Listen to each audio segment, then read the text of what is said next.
welcome back. I'm Kimberly and this is Floral Art Online. Today you're privileged to share in a live demonstration. This is for my monthly group that meet here in Quirks in the Hunter at Abermain.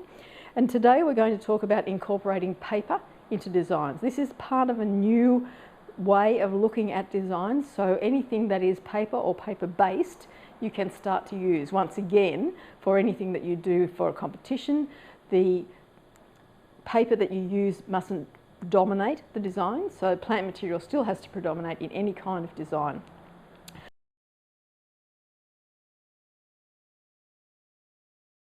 So I thought I'd start off first of all with something simple, something that you might have at home, and as I go through I'm going to talk about why I'm doing things and how it would be judged. I'll just move that a little bit closer to me. It's a little bit low, this table, for me. I'm sort of used to doing a demo up about this high, so if I bend over, that's just chip me and tell me to look at the camera again. So what I've got is a plunger coffee pot and the cork base that it came with. This part of it is important because when you put something, if it's competition or not competition, if you put it like that, particularly if it's competition on the bench becomes part of the design. There's no separation between your design and the bench. And so a judge will be distracted for the best part. The worst part is that they'll take a whole lot of marks off and you won't get anything. So always we say with any kind of design, regardless of what it is, have a base or lift it off the staging area. Now sometimes that doesn't have to be part of the design, the base. It can be just, if that was all covered, I could just put, this is going to give away what we're making later, but I could just put something like that so that there is space between the base, between the staging area and your design. So little old CDs, a couple of CDs height, will just lift something so that the judge or the people looking at it, even if you're looking at it yourself, if you look at something that's on a base like that, you see the whole thing. But if there was a little bit of air or space underneath it, we call it negative space in the design, it gives you your eye an opportunity to stop at the design itself and not incorporate the bottom bit, as we say, very technical, the bottom bit in the design. So what we're going to do with this, once again, if you're using glass containers for anything, they're quite dominant, so you have to remember where your eye is going to go. The best way to see if a container or something in a design is dominant is to close your eyes, open them again, and where is your eye first drawn to, and that's the bit that's dominant. So always we find that with glass, because of its nature, its reflective nature, your eye will always be drawn to the glass. So if you fill it with lemons, or that's been a trend lately, is to fill it with fruit to take away from the dominance of that design, that gives you a different perspective. But what we're going to do today is cover it with paper. And this is the packing paper that you get in, if you're addicted to Amazon, like our household. But it's good because it's paper, obviously. It's very adjustable to a design, so you can have it nice and closed up like the top is there, or you can open it out and give your design a different look. And we're just simply going to fold up the base and wrap it round.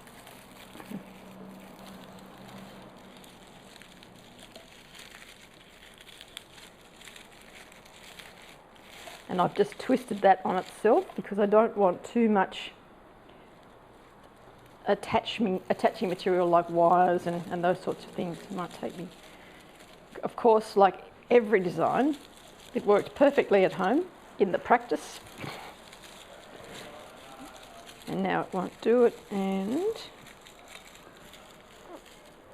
my double-sided tape I will just move off camera to find.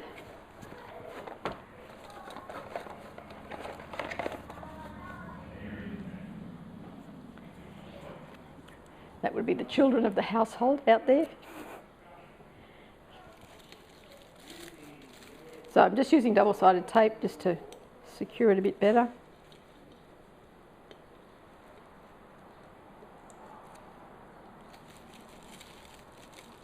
Now, a trick that I learnt just recently with double-sided tape, you know how often it's difficult to get the edge off, is if you're putting double-sided tape around something, you bring it so that there's a gap, so that it joins back on itself, and then it's much easier to pull it away, the backing paper away, and then you can trim it if you need to.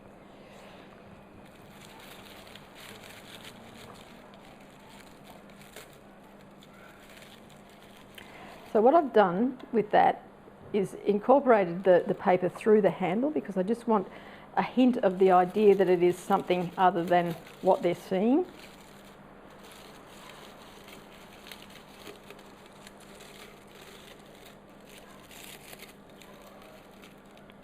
We'll use it. I wonder if yesterday, because it was not as humid, this worked much better, the paper. That's probably another thing that I learned yesterday that I can share with you, is that the hot glue didn't work terribly well yesterday because of the temperature and the humidity. So you just need to bear those things in mind when you're doing crafty stuff. I found that yesterday too. I was trying to make paper roses, and every time I put the glue down, by the time I put the next circle on, the glue was already dry. Yeah. So what I want, the effect I want with this paper is to give the structure some texture. So even though the paper is smooth, because it's got those, the way of stretching it out, I can make it appear a little bit rougher in texture, because one of the things that we look for in designs is that there's variation in texture, that there's repetition. So often it's repetition of colour rather than anything else. And so there we have our base design, and normally I would put some water in there. I might have a Kenzan in there to hold the material in place, but I won't today. I'll just leave it as it is.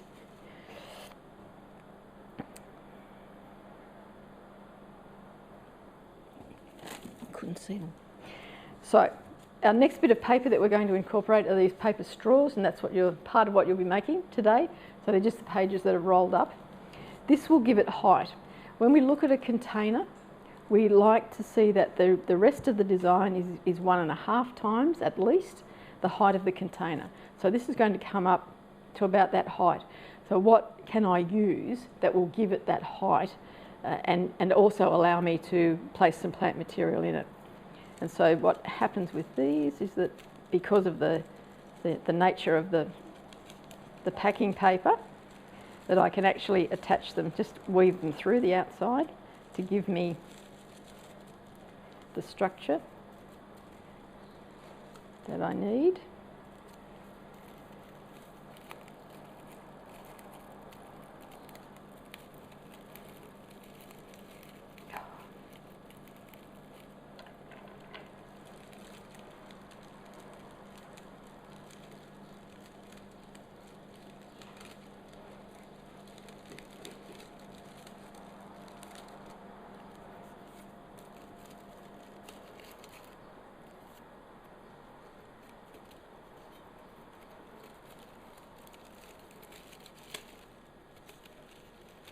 And what I'm trying to do is have it so that they are self-supporting in some way.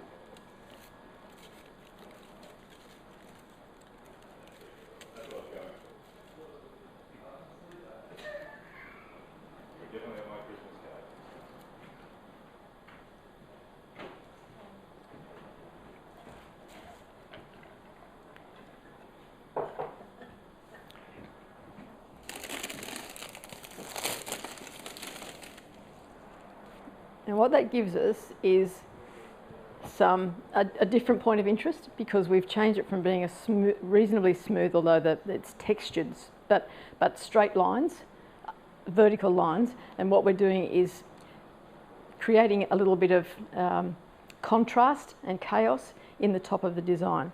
So it doesn't need a whole lot of flowers.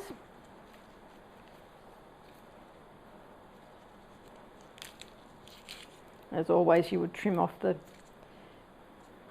foliage that might be under the water to keep it nice and clean. And then what you would do with this one as a very simple design is then just weave that through your supports.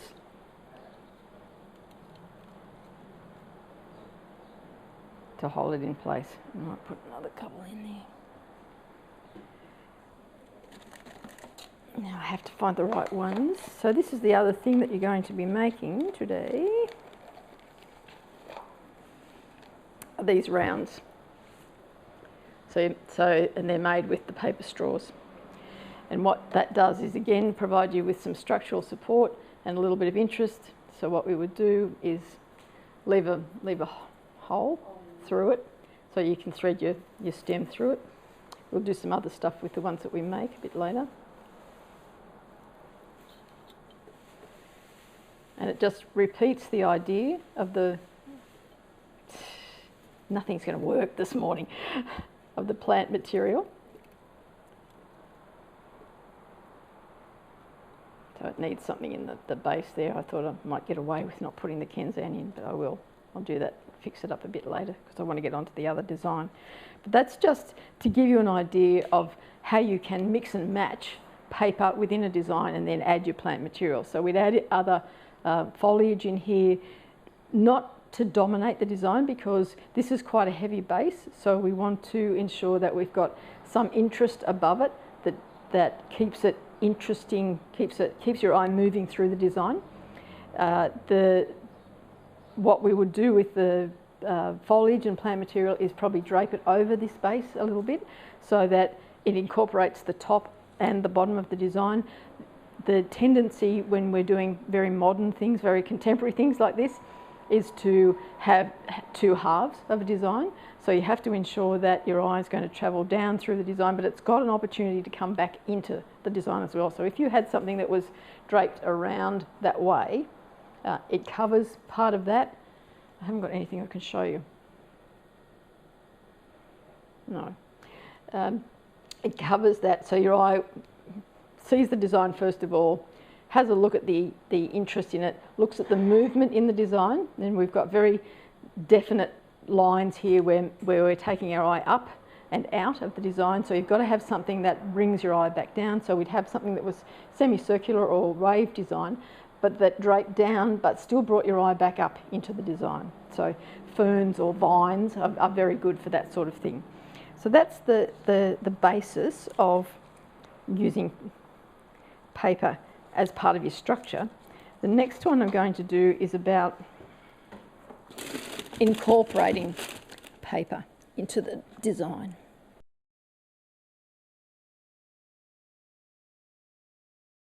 Palm spathes are always your friend.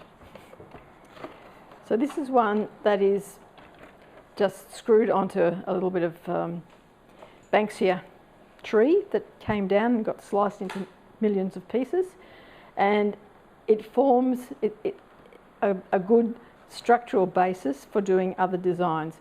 It's got a good line to it. It is above.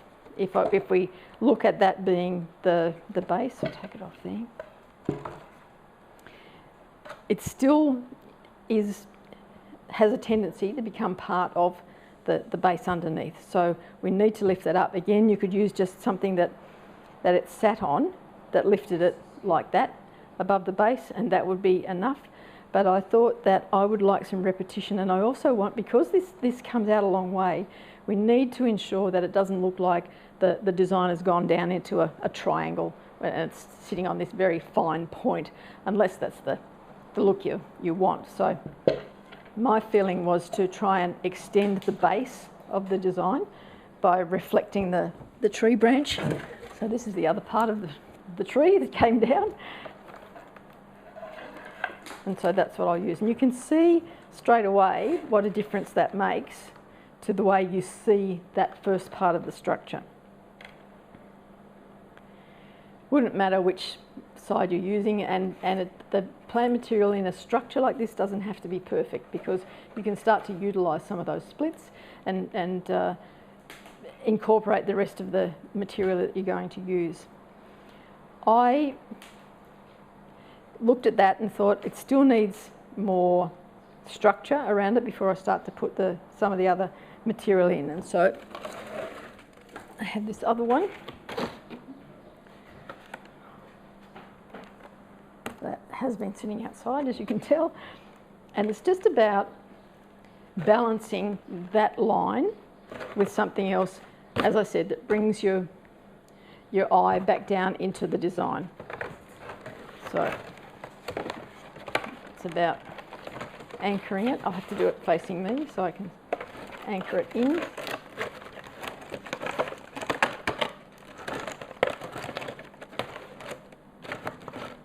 Now you could wire that in if you wanted to, but I know that that'll hold pretty strongly because of the geometry of it and the physics of it is going to work against one another to hold it in place.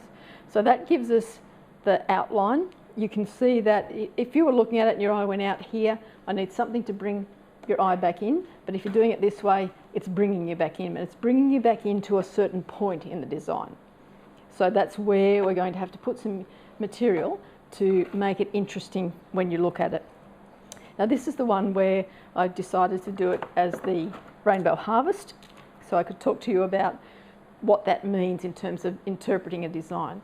So we've got two words, rainbow and harvest. So rainbow will give you an indication, and it's about how you first react to the title. So rainbow to me means the colours that I can use, but it also means the shape, because it's indicating a particular shape. Whenever you think of a rainbow, you think of a particular shape, whether it's an arch or whether it's half or whether it's whole or whether it's double, whatever else it is. You could do all of those interpretations. And harvest to me means things that you harvest. So if it's a seasonal thing, you would only use things that might be harvested at that particular time of year.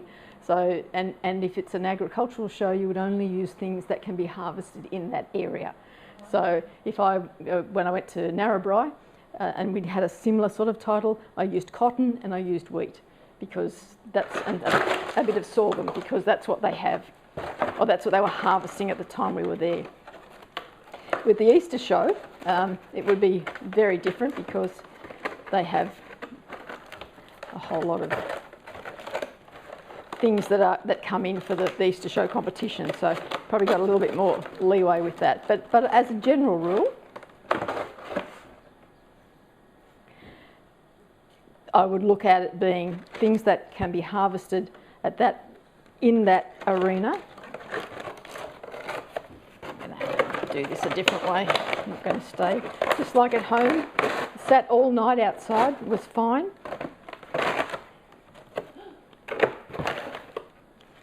More than one way. So, one of the things you do learn in competition is that you have to be able to adjust as you go. So you can see with that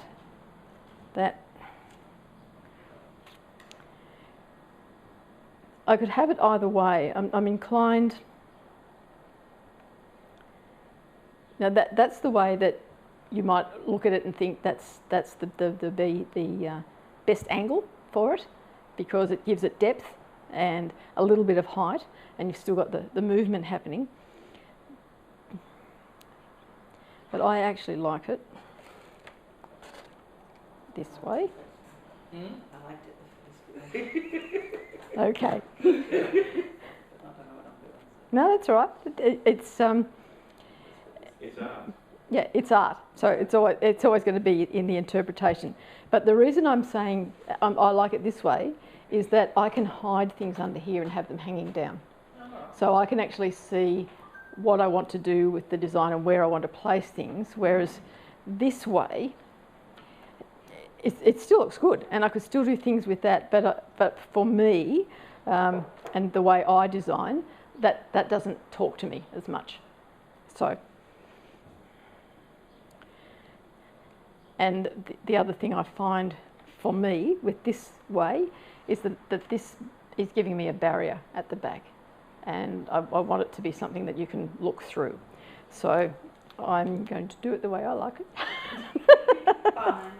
Fine. But the other things I brought along, because it's Rainbow Harvest and I wanted it to have a little bit more height than it's got, is I've got some willow branches. I'm using these for another competition that I'm preparing for. So they were already twisted, ready to dry out. And it's basically just the willow branches that I've wound around one another. And though they, as you will see,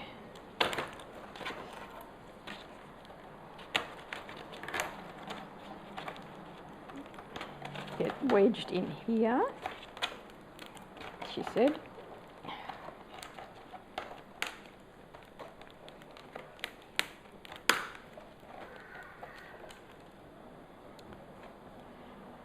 So that gives it height, still gives it the movement, gives it things to be looking. This, I have to leave this one here because I need that for the other design, but normally I wouldn't have that there because it's taking your eye straight up and out and there's nothing that brings it back. But I'll leave that there for the time being. This branch worked out that it was better to be placed horizontally. So you could do it that way if it was on one side of the design and it brought you back down to where you might have something on the other side of the design. But I actually prefer it placed horizontally. And then I can weave it through the other one that is there.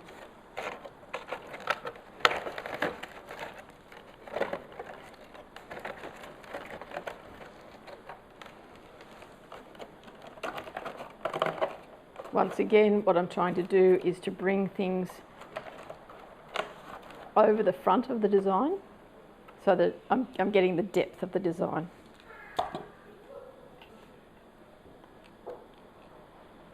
So that's where we stand with that one at the moment. Now, in a lot of cases, if you were having it in the home or you wanted a feature somewhere, you could almost leave it like that. You wouldn't need to put anything else in it. You could put a bit of dried material in it, and you could have test tubes or dried plant material that you could glue into these circles and have things that were hanging down a little bit, twist stuff around it to have it so that it was sort of semi-natural in its setting. But because it's Rainbow Harvest, I'm going to add some things now to give it more of a harvest feel. So first of all, I need to introduce some colour, obviously, and you'll find throughout the series, as I did last year, I won't use floral foam because it's not sustainable. It's actually what they're finding now in terms of the floristry industry is that people who have worked as florists for many, many years and used it for many, many years are now developing a whole host of illnesses that they wouldn't otherwise have because it has microplastics in it. It doesn't break down. It's been banned in Europe for probably 15, almost 20 years. We're still allowed to use it here. There are alternatives, but I just think that we need to stretch ourselves a little bit more and use natural things. So you won't see me using foam for anything. So for this placement, this is basil, as you can probably smell, still in the pot. And because the pot's brown, I could cover that with coconut fibre or something else that blended in with the design. But I'll put that just at the back.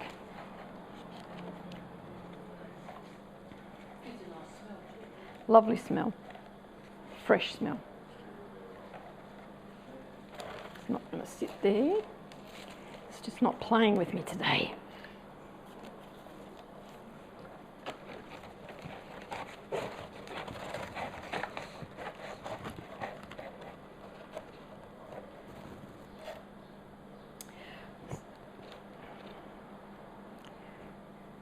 So you can see already how that lifts the design. It balances the design, the visual weight of what's in the design, and it gives us a little bit of a different texture and obviously a different colour, similar sort of shape. So what we're looking for is repetition of shape as well as colour when we put the designs together. Not completely all the same, but at least a repetition. So what else can we harvest that is our rainbow colours? So I've got some fruit, and what I would normally do with these is skewer them and skewer them together so that they stay in place. And I'll show you what I'm doing with the placements. What I want to do is start to move the eye around the base of the design, but through the design as well. So we always have something carry the colour or the placement through to the back of the design.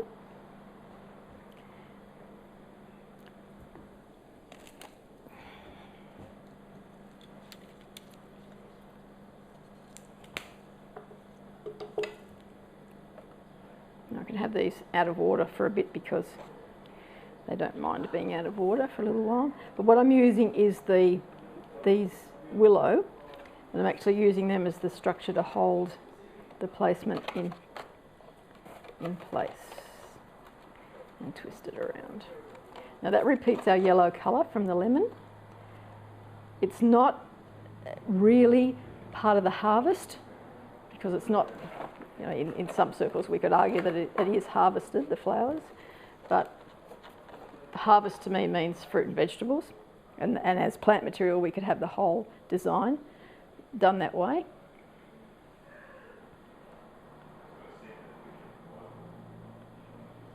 So the way it's turning out, you could look at it from either side. Now we need on this side some other part of our harvest material. I want that to go down there. That's particularly why I chose this plant. Very, very bizarre, you know, standing in the fruit and vegetable section and going through all the plants and turning one side to the other to see where I've got a droopy piece that I can use. But that's what I did. So obviously the other thing that happens harvest time around here is grapes. And we're in the midst of the grape harvest. Well, you did have grapes, just you consumed them rather than put them in the design. So the beauty of grapes is that you can drape them through a design. Oop, and I will turn this around so you can see in a minute.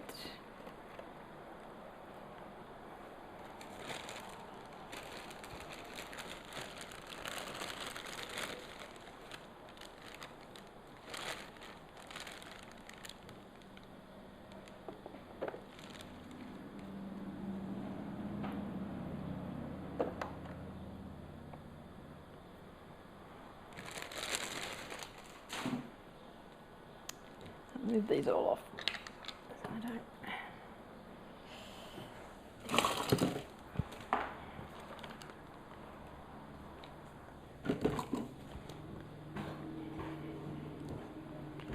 And so what we have now, almost finished, is a design that you could have at any angle. So you could have it so that you were looking at it straight on. And you can see through the design like that.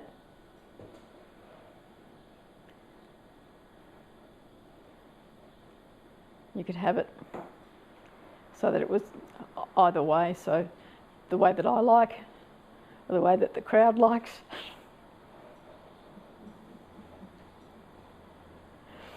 We've still got the pot uncovered there, sort of in two minds about whether to cover it up or not.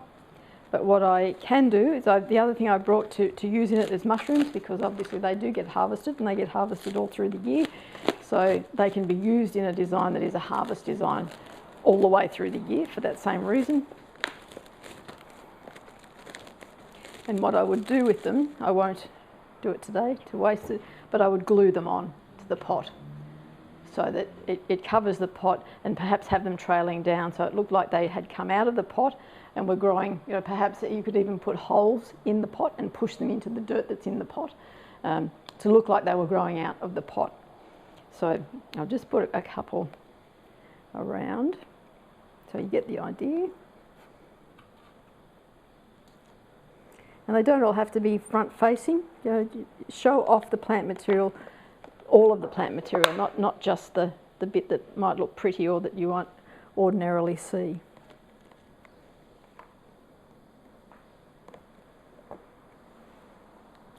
Now, you'll be saying, where's the paper? You said you were going to incorporate paper into the design. So let's do that.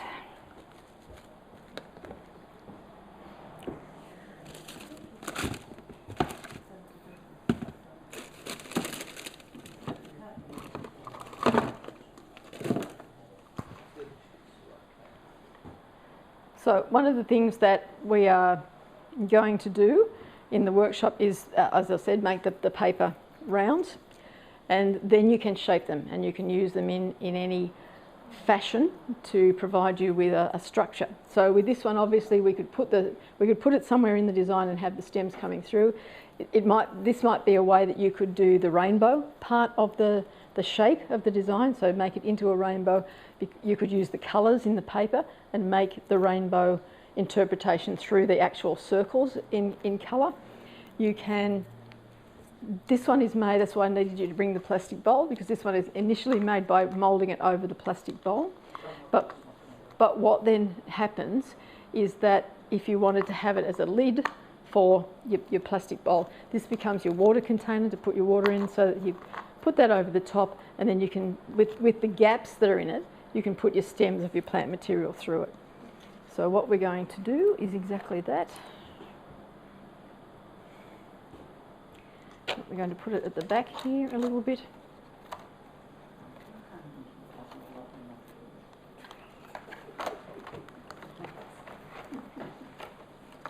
Denise just asked the question Yes. about how do you know what to... How do you keep it alive? I can't even keep basil alive in my fridge at home.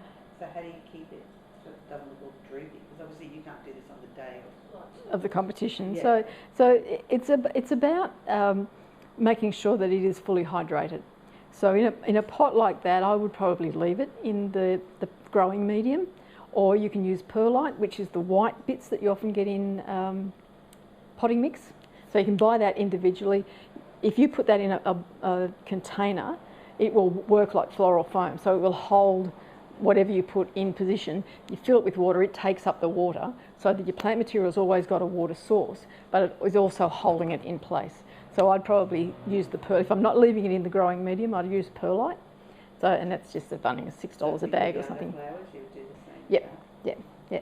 Or you can use little test tubes. We've got test tubes that we use.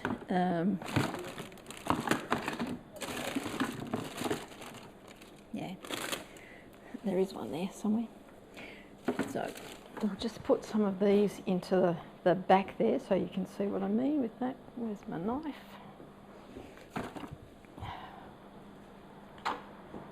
Stand to one side, I made it too big for the table.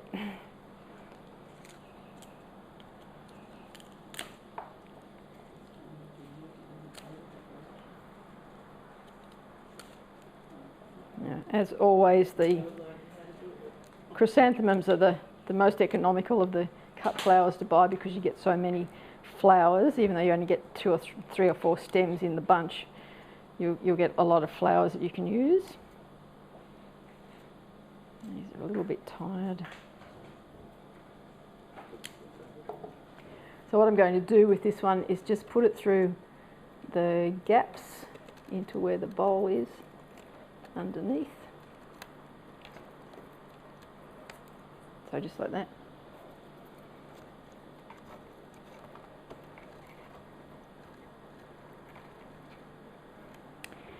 And I used this system, I did the World Show in Barbados in 2017, and I made these and sprayed them a particular colour because the title was In High Spirits, and it was staged on a rum keg.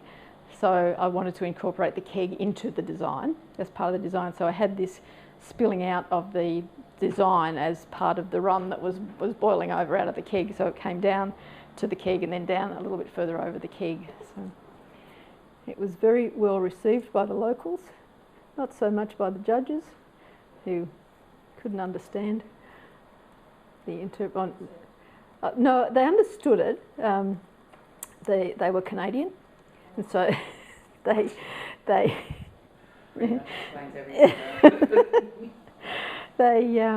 they were looking for something a little bit more traditional in the interpretation. I'll say that much. The title of High Spirits, that's Yeah. more traditional. Yeah. Yeah, the judge's decision is final. You accept their You don't have to like it. No, you don't. Don't have to. About it 7 years later. You immortalise it on YouTube. And unfortunately, I still know these people, and they know that I interpreted it differently. But You're not bitter then. Just twisted. Quite twisted. All right, so there we have. I've ended up doing it the opposite way to the way I wanted in terms of how it faces. But so that's the finished design. As you can see, what we've got is the colour coming through, being repeated. It's not all facing the front way, so that we don't have it looking static and boring. There's movement in it and interest in it, regardless of which direction you look. So with the heading of rainbow, you Yep. don't have to have every single colour of the rainbow. You don't have to have blue in there or I wouldn't. I thought about it and I was going to use blueberries, but that introduces another thing. With a design this size, you have to think about proportion and scale. And so that's why I've got so many mushrooms in there, because individually they're too small. The scale is wrong for the size of the design. So everything that you use has to be in proportion to the whole of the design, and the scale of the individual elements needs to match that proportion as well. So that's the other view, my preferred view. Actually, I like looking at it straight down now that I see it. There. So that's, and when it says incorporating paper, it doesn't have to be obvious, it just, you incorporate it. So incorporating, when you talk about a design, means that it has to be included within the design, not that it is a feature of the design, not that your eye is drawn to it. So this is... you had those little rings, you could have just put the stem in that, couldn't Yep, you? yep. Still be incorporated. Yep, it would be. And the same, I could put some of them on here and have the individual flowers on there. So what I did with this one, because most of the placement here is at the back, I want to bring that form, that colour, that shape through to the front of the design in the repetition. So that's why I've just got the single one placed there, so that your eye travels through, because it's drawn by that colour, by the repetition of that colour. And the same with this one, bring it out over the side, so that when you see that one, then you notice that these two are over the edge as well, so it's not such a hard edge. And I'd probably have a similar sort of thing at this end as well, just to bring it through, again, the repetition, but also to bring your eye back over the design, because this is a bit of a hard edge. But fortunately, the rest of the design is busy enough that you are drawn back into the focal point of the design. So would you put any of the basil up that end too? I probably wouldn't use the basil. I'd use something that is the same colour, but a different shape. Yeah, I might, it's almost like, you know what I could use there is the old man's beard. Oh, yes. Because I could cover that end. It's tillandsia. It's like, you know, it grows on trees everywhere. It's like Spanish moss or grandfather beard. Yeah. It's just very lacy, and it's sort of a grey green, so a little bit different to that colour. But if you had it massed on the end, it's going to soften that end, but then you could have the tendrils dropping down. So once again, it would look, it repeats the natural look of the design, apart from the way I've twisted the willow, but it gives you an extension of the design that brings you down underneath the design, because your eye will travel down the ones that are hanging there, and you might have a few that come almost back to bring you back into the design. Through the loops on the willow? Could do, but the for my mind, I want this central part to be the focal area. I want these to be almost just in the background, growing in the background, and you run the risk of making it too busy, too fussy, having too much in a design. And so less is more, less is better. If in doubt, take it out, you know, all of the things that we say. Keep the focus where you want the focus to be. So you do need to decide where you want that focal point in a design, and make sure that you haven't detracted from that in any way. All right, so that is our two design demonstrations. We might have a little stretch, we'll move the table out, and then we'll go on to the workshop.